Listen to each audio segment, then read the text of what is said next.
All right, ladies and gentlemen of D-Class personnel, go ahead and sit. Come on, shut the hell up. We got work to do. For those of you who don't know me, my name is Commander and I'm going to be briefing you on the SCP you're about to go study. So what we're looking at today, SCP-888, Object Class Safe.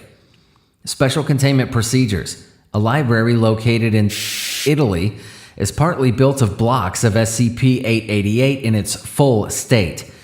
The portions of the building constructed of SCP-888 are designed as rare book storage. Only 3 senior librarians have access, and 2 of these are on the SCP payroll. The 3rd librarian is aware of the room's true purpose, but is a representative of and liaison to.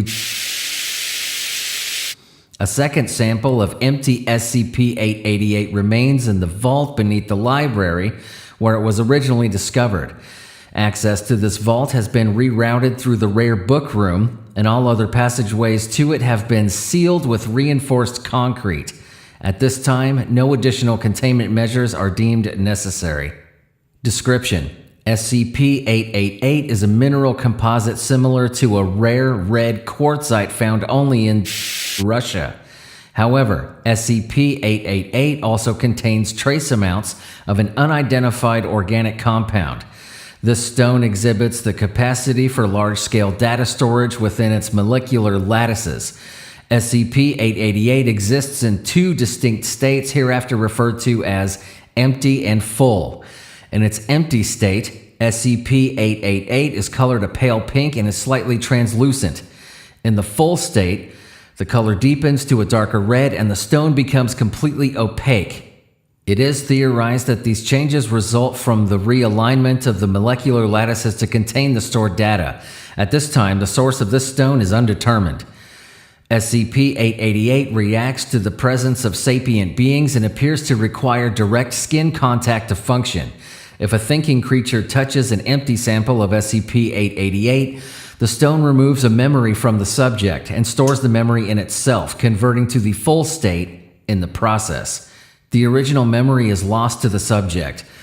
One of the early test subjects described the experience as like losing a tooth. You know there used to be something there, but all that's left is a bloody hole. Testing has confirmed that it is possible to loosely direct what memory is excised by concentrating on a specific memory before touching the stone.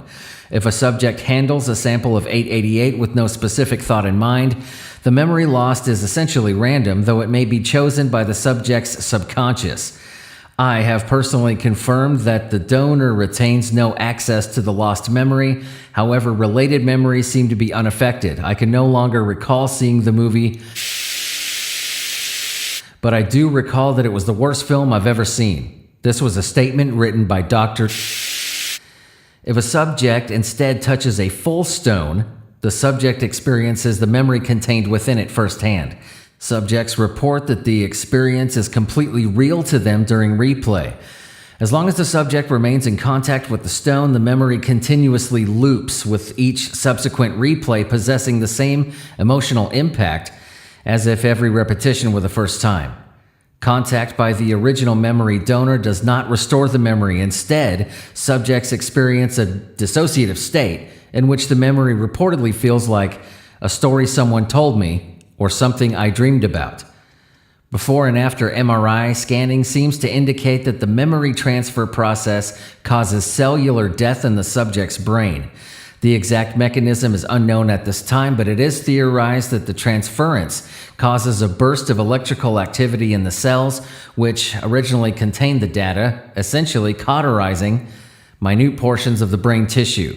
Playback causes no anomalous damage to brain tissue. However, the replayed memories are so vivid that some test subjects have exhibited psychosomatic responses, such as blisters rising on a hand which was burned in the memory. Samples smaller than 8 cubic centimeters lack the ability to retain data and are unable to absorb or replay memories. Aside from this minimum operational size, there appears to be no correlation between the size of the sample and the amount of data which can be stored.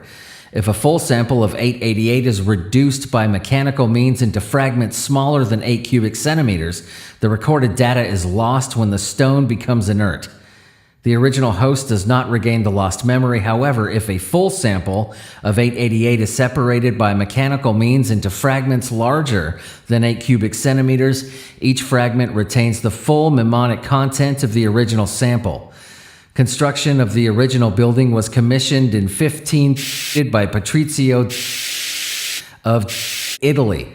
Records of the construction, such as the source of the stones used and the identity of the architect, were lost in a fire at Villa. Historical accounts claim that the fire was set by Signora for reasons unknown. The fire claimed the lives of all present in the manor. It is therefore unclear whether the presence of SCP-888 in the construction was intentional, and if so, what the purpose of its inclusion may have been.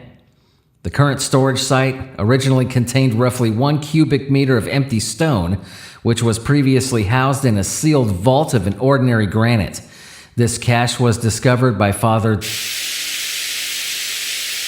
who was cataloging the occupants of the catacombs attached to this library. Fortunately, his initial contact was with a small chip broken off when the vault was unsealed, and the main mass of stone was therefore left untouched. Contact the Occult Research Division of. However, once it was determined that SCP is not redacted, contacted the local SCP liaison. Testing consumed approximately 1/3 of this supply before a functional minimum was determined.